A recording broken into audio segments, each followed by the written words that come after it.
Ben buradayım. Şimdi Akdeniz'de gerçekten çok nazik, rüzgarsız bir karşılama. Dün Midos'u döndüm. Tekneyi toparlamam gece saat 1 oldu. Neden? Neden? Çünkü çok acayip şeyler oldu. Tam Knidos'a çıkarken rüzgar bitti. Ama bir önceki günün dalgası vardı. Sonra dedim ikizleri açayım. İkizleri baş ıstralya'ya doladım.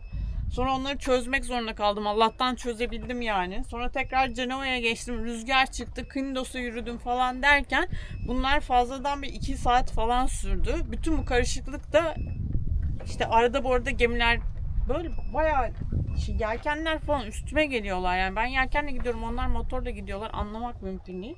Yarım saat içinde bir kaos oldu.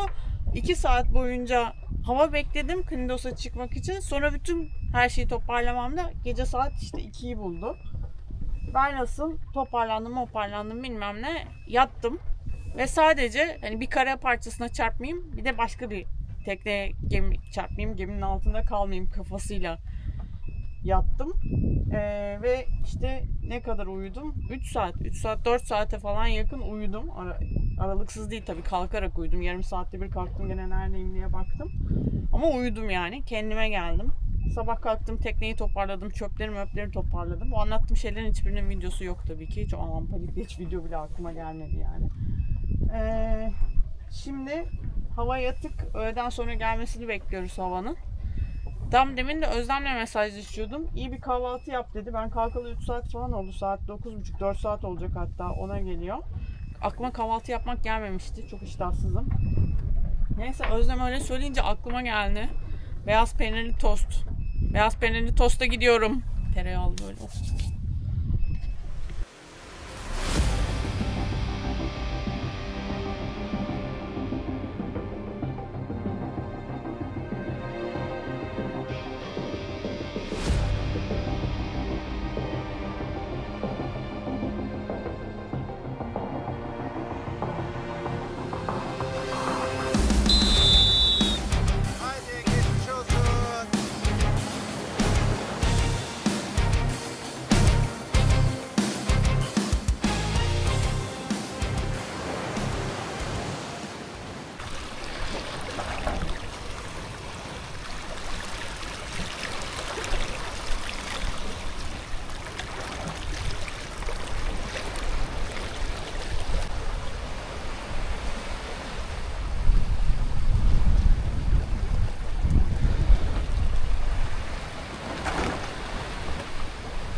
İşte ikizleri tam olarak böyle zamanlar için yapmıştık. Şu an 11 knot hava var ama hızımız 6 knot.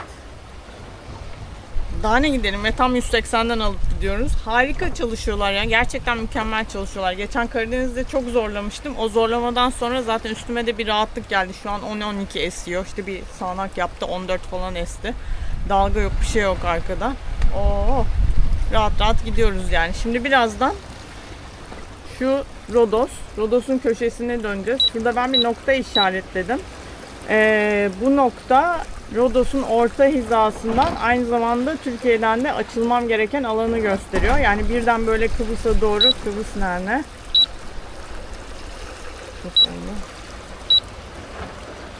Yani böyle birden Kıbrıs'a doğru gitmek yerine şöyle bir yay çizip gideceğim. O yayı gösteriyor.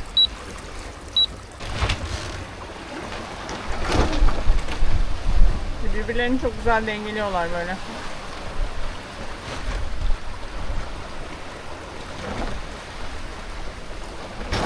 Aslında tabii bu ana yelken camadan vurunca her şey daha iyi oluyor. Yani ana yelken ortada olmasa daha iyi oluyor. Ama ben şimdi 3 saat gideceğim. Sonra orsalayacağım tekrar bunları kapatıp ya da ikisini birleştirip havanın durumuna göre. Öyle olunca camadan vur aç çok zor oluyor. Halatlar takılıyor, camadan halatları. Direkt dibine gidip onları yürümüyorlar yani kolayca. Onları çekiştirmek zorunda kalıyorum vesaire. Onun için onu çok yapmak istemiyorum. Öyle bırakıyorum artık ana yelkeni.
çok acayip bir şey oluyor. Sancağımızda gördüğünüz Rodos.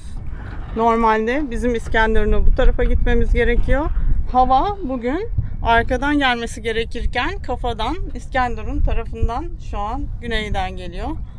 Bir kaldı. Hemen elim ayağım titriyor hava kalınca. Sonra da böyle garip bir hava geldi. Hadi bakalım. Böyle bir gidiyoruz orsalaya. Bakalım nerelere gideceğiz. Sonra nasıl değişecek. Yolumuz uzun. Daha çok değişir bu havalar. Ama bu kadar yol gelmişiz. Burada koy verecek halimiz yok mücadeleyi. Gideceğimiz 450 mil, 500 mil fazlasıyla. Daha vaktimiz de var.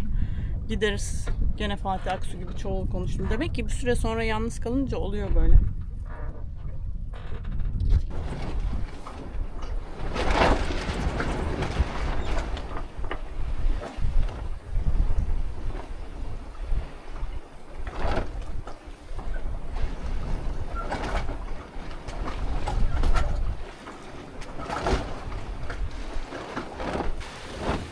Dün gece Akdeniz'deki işte ilk geceydi. Rodos'un öbür tarafına geçtikten sonra çok çukurda kaldım. Rüzgarda beklediğimizden erken bitti. Beklediğimizden diyorum çünkü işte biz ekipçe karar veriyoruz ya rotaya, rüzgara nereden gideceğiz. Tabii hemen çöktüm. Standart bir başak hareketi olarak. Ömer'e falan sardım. Sonra işte gün battı. Hep kafadan geldi rüzgar, güneyden geldi. Hiç öyle bir rüzgar göstermiyordu. Sonra bütün gece çok özen gösterdim. Uykularımı normalde yarım saatte bir kalkarak yapıyorum. Onları 20 dakikaya çektim. Yani milim milim her rüzgar değişikliğini kullandım. Sürekli yelkenleri değiştirdim. Genelde gece çok yelken değiştirme işine girmiyorum. Hatta böyle ikizleri çok açmıyorum hava artar ne olur diye, ama burada öyle bir ihtimal olmadığı için sürekli yelkenleri değiştirdim. Ve sanırım o çukurdan çıkmayı başardım. Şu an Rodos'a böyle bir 40 mil falan açıkta şeydeyim. Rodos'un orta hizasındayım. Ve biraz açıldıkça havada tazeledi. 6 knotlarda esiyordu bütün gece. Şu an 8 knot hava var. Çocuklar burada çalışıyorlar. Hızım düşük. Yani çok riskli bir seviyede düşük. Rekor için riskli bir seviyede düşük. Yani onu artması lazım. Artması için rüzgar gelmesi lazım. İşte mesaj attım sabah kalkınca Ömer'e, bir hava durumundan beklentimiz nedir diye. İkincisi planım şu: Rodos'un batı ucunun hizasına geldikten sonra direkt Kıbrıs'taki kapıya dümen tutmaya başlamak. İşte öyle. İzleyeceğim durumu. Çok acayip bir stres yüklemesi var üstümde. Yani tabii bu işi bitirmiş olmak çok bambaşka bir şey, ama hani bu kadar iyi geldikten sonra Akdeniz'de çuvallayıp rekoru kıramamış olmak, bu kadar marjı geldikten sonra gerçekten aşırı moral bozucu oldu.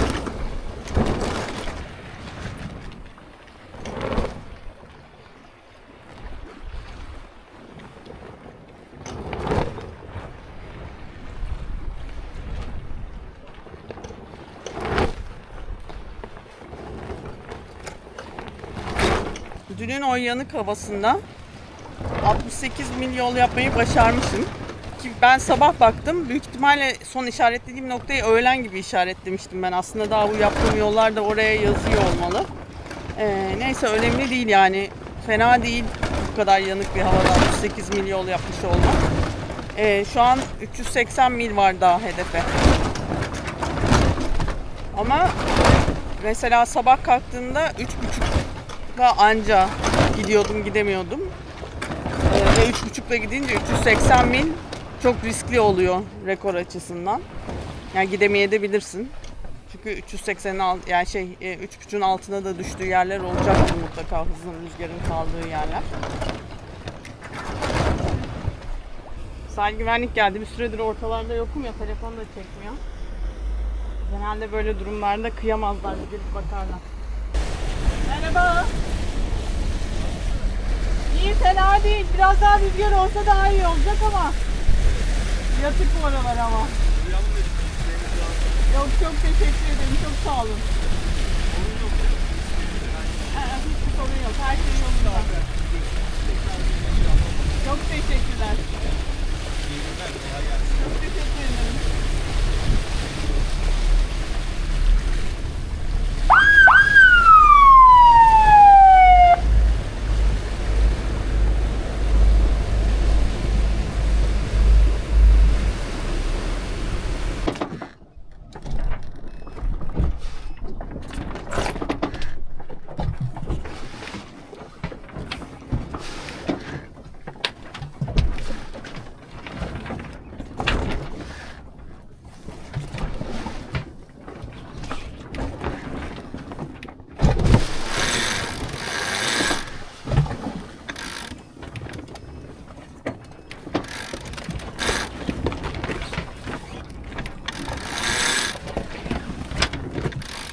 Durum gerçekten bombok yani.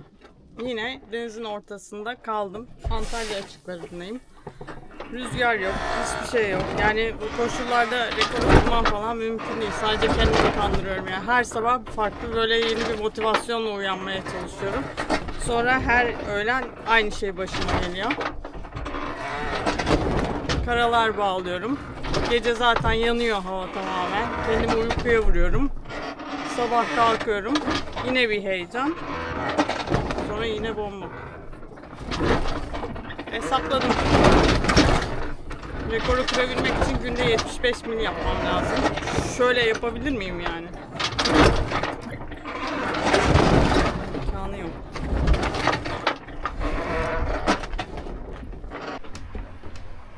Şu an içeride seyir defterini dolduruyorum. 13. gün bitti. Saat 12. İçerisi kara sinek dolu ve nasıl ısırıyorlar? Nereden geldiler bunlar hiç anlamadım. Şunun hesabını yapmıştım. Rekoru kırabilmek için son kalan 4 günde her gün kaç mil yapmam gerekiyor diye. 73 mil yapmam gerekiyor. Dün 80 mil yapmayı başarmışım. Bu çok iyi haber. İnşallah bugün de aynı şekilde olacak. Şimdi gideceğim biraz dümen tutacağım çünkü apaz gidiyoruz. Tam 90'dan oluyoruz. Otopilot bir garip dümen tutuyor.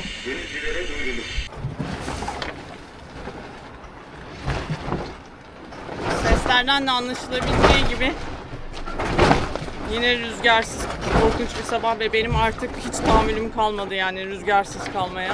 Dün gece acayip bir kaçak yaptı. İkizler açık 10 knot batı ile giderken bir anda 30 knot kuzeydoğu ile geldi.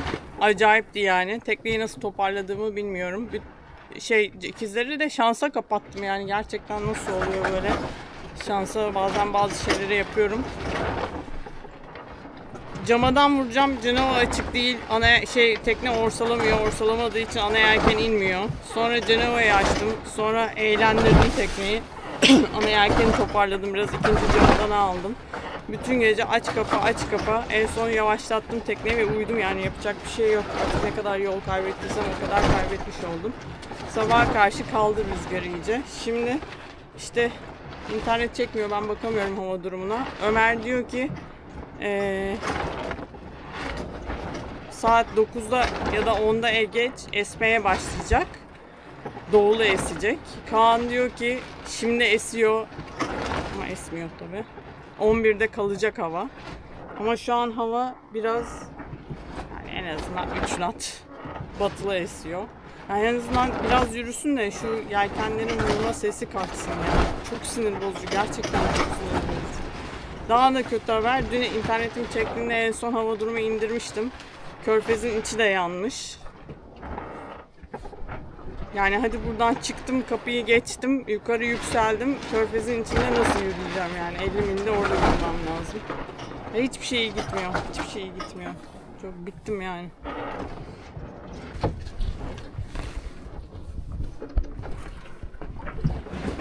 Hani gerçekten gitmemem için her şey oluyor. Hani sabah Ömer'e yazdım, dedim ki bu iş olmayacak herhalde. O da benimle dalga geçti. 120 mil kaldı, 3 günün var, ne demek işte olmayacak, oldu bile çoktan, sen boşuna söyleniyorsun falan. Ama yok yani, işte kapı şurada 15 mil ileride. Ben saatlerdir buradayım ve sebepsiz yere kafadan kocaman dalgalar geliyor. Zaten rüzgar 5 knot. Nasıl gidebilirim yani bu dalgalara karşı? Ya bittim artık, bittim gerçekten, bittim yani. Psikolojik olarak bittim. Ve kendimi suçluyorum. Şimdi dün gece için kendimi suçluyorum. Keşke uyumasaydım da yavaşlatmasaydım, tekneyle yürüseydim, belki buraları geçmiş olurdum ya. Lanet olsun. Uyumasaydım, sürünseydim yani. Risk alsaydım. Oh, İskenderun Körfezi'nin girişi. Dün Kıbrıs kapısını geçtikten sonra roket gibi artık finish'e gelmeye başladım. Akşam rüzgar kalacaktı. Kaldı da ama hiç durmadı. Yani sürekli bir yönden esti. Biraz o tarafa git, biraz bu tarafa git derken işte Körfez'in girişine kadar gelmeye başardım. Şu an 25 mil var Körfez'in girişine. içeriye girdikten sonra finish hattına da bir 25 mil var. Yani 50 millik bir yolum var. Bir şey diyeceğim. Sanırım rekor kırdım.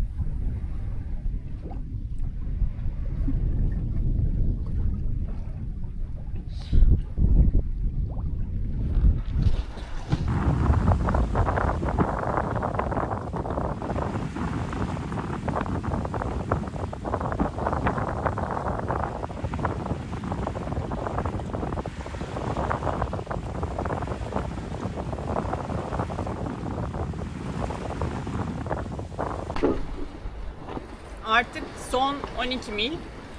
Plan şöyle. Şu an İkizler Açık ve Pupa seyri yapıyorum. Finish alacağım yer çok dar bir alan. Ve üstüne üstlük de sığ sular var etrafında. 4 mil kala İkizleri kapatacağım. Onun yerine Cenova'yı açacağım. Biraz da açık gidiyorum. Cenova ile Pupa değil de Apaz'dan dönüp Apaz'dan sahil güvenlik notunu bulup etrafından döneceğim. Ben de bu arada ilk defa İskenderun'a, daha doğrusu zaten Akdeniz'de de kaç sonrasında ilk defa seyir yapıyorum. İskenderun'a da ilk defa tekneyle geliyorum. Değişik hisler. Şu an hiç anlamıyorum yani neler olduğunu. Bilmiyorum, bir şeyler oluyor, sürekli bir mesajlar geliyor, telefonlar geliyor. Açmıyorum da hepsini. Çünkü konsantrasyonumu bozmak istemiyorum. Ama gidince beni ne bekliyor, neler yaşandı şu an? Çılgın bir durum mu söz konusu? Hiçbir şeyden haberim yok yani. Ama giyindim temiz temiz.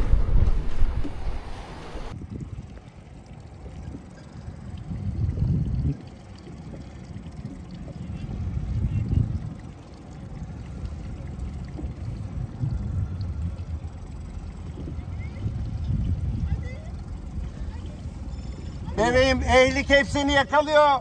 Öne geçmesine izin verme.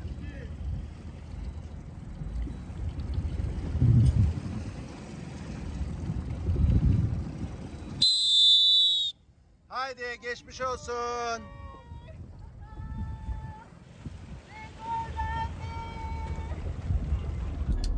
Motorunu çözelim. Önce onu çekelim isterseniz. Çözelim Neyi? motorumuzu. Ha, evet.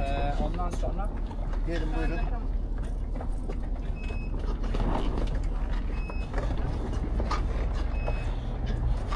Gelmiş herhalde sana video. bu arada ben de Erhan.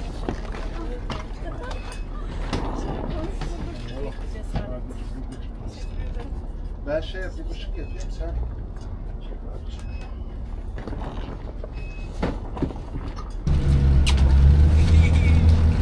Şu şekilde bu tarafta olursanız evet çok daha iyi olur. Kenara. Canım benim. Ya Ama bu senin süper power yani. evet, gel Özgür. Tebrik ederim. Tebrikler. Anne! Gel! Oy canım, oy canım.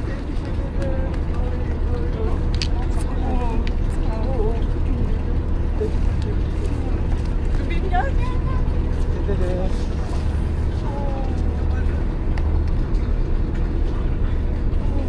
Başakçığım, göz bebeğimiz sahil güvenlikte izin verdi, onlara da hemen bir çok teşekkür Teşekkür ederim. Çok sağ olun. Merhaba. Başaklar.